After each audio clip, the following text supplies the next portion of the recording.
যত সুন্নাহ মানবেন, রাসূল সাল্লাল্লাহু আলাইহি ওয়াসাল্লামের সুন্নাহ আছে যেখানে বরকত আছে, যেখানে সুন্নাহ সেখানেই বারাকা, সেখানে আপনি বারাকা পাবেন। যে কোনো সুন্নাহ, like Sunnah of eating, Sunnah of sleeping, Sunnah of travelling, Sunnah of trading, খাওয়া, ঘুমানো, সফর করা, ব্যবসা, কাজ করা, যে কোনো কাজের ক্ষেত্রে সুন্নাহ মানলেই ওটার মধ্যে বরকত আছে না নেই? সুন্নাহর সাথে সবসময় নিজেকে জড়িয়ে রাখবেন। যেমন সুন্নাহ অফ ইটিং, খাওয়ার সময় সুন্নাহ মানলে কি বরকত পাওয়া যায় দেখেন। এক সাহাবী এসে বললেন, ইয়া রাসূলুল্লাহ, ইন্না নাআকুলু ওয়া লা নাশবা। হে আল্লাহর রাসূল, আমরা খাই কিন্তু পেট ভরে না। এরকম অনেক সময় হয় না? হয়। কার কার হয় দেখি? খাইলেও পেট ভরে না, দেখি কার কার। সাহস করে দিয়ে একজন হাত তুলে ফেলছে। ঠিক আছে, সৎ সাহসের জন্য ধন্যবাদ। হতে পারে যারা কাজ করে বেশি, চিন্তা করে বেশি, ক্ষুধা লাগে। নট নেসেসারি যে আপনার অনেক দৌড়াইতে হবে, এক্সারসাইজ করতে হবে না। আপনি ব্রেন স্টর্মিং করলে ক্ষুধা লাগবে। আমি নিজেও ফিল করি, যখন কোনো কিছু নিয়ে খুব ভাবি তখন ক্ষুধা লাগে, এটা হয়।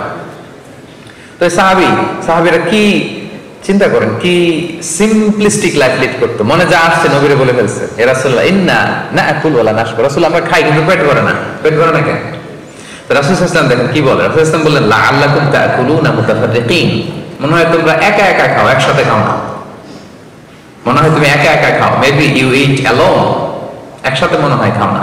ওই সাহাবী বলে, না, হ্যাঁ ইয়া রাসূলুল্লাহ, আমি আসলে একা একা খাই, অন্যদের সাথে বসে মিলেমিশে খাই না। তখন রাসূল সাল্লাল্লাহু আলাইহি ওয়াসাল্লাম খাবারের সুন্নাহ শিখিয়ে দিলেন, দ্য এটিকেটস অফ ইটিং। তিনি বললেন, ইজতামিউ আলা তাআমিকুম, না না না, একা একা খেও না, খাবার নিয়ে একসাথে সবাই বসবা।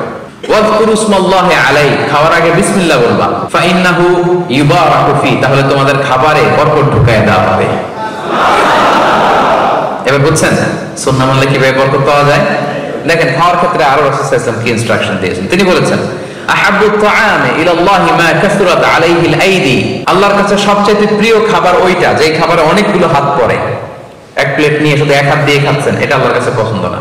একটা খাবার নিয়ে অনেকগুলো মানুষ বসে চারদিক থেকে নিয়ে নিয়ে খাচ্ছে, এই খাবারটা আল্লাহর কাছে বেশি প্রিয়। সুবহানাল্লাহ। তাহলে একা একা খাবেন না, বাসায় যে স্ত্রীকে নিয়ে খাবেন, ছেলে মেয়েদের নিয়ে খাবেন, বাবা মাকে নিয়ে খাবেন, বন্ধুদের একসাথে খাবেন। এবং খেয়াল করে দেখবেন, একা একা খেলে যে টেস্ট পাওয়া যায়, কয়েকজন মিলে খেলে এটা টেস্ট বেড়ে যায় কয়েক গুণ। কি বলেন? পারে না? বাড়ে।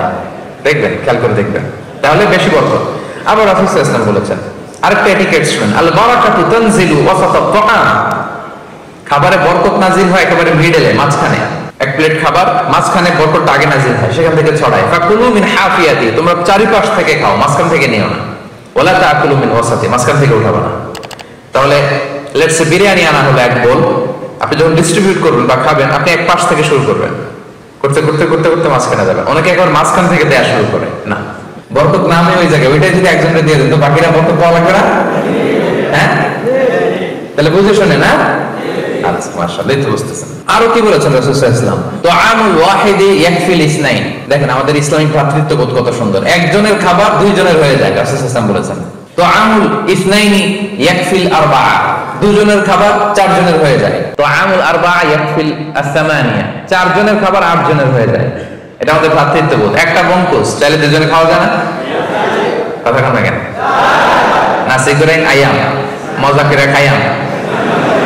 তো এখন নাসি গোরেং আয়াম নিয়ে আসছেন আপনি এক বক্স, এটা দুজনে মিলে খাইলে হবে না? হবে না? এটাই শিখেছে ইসলাম আমাদের।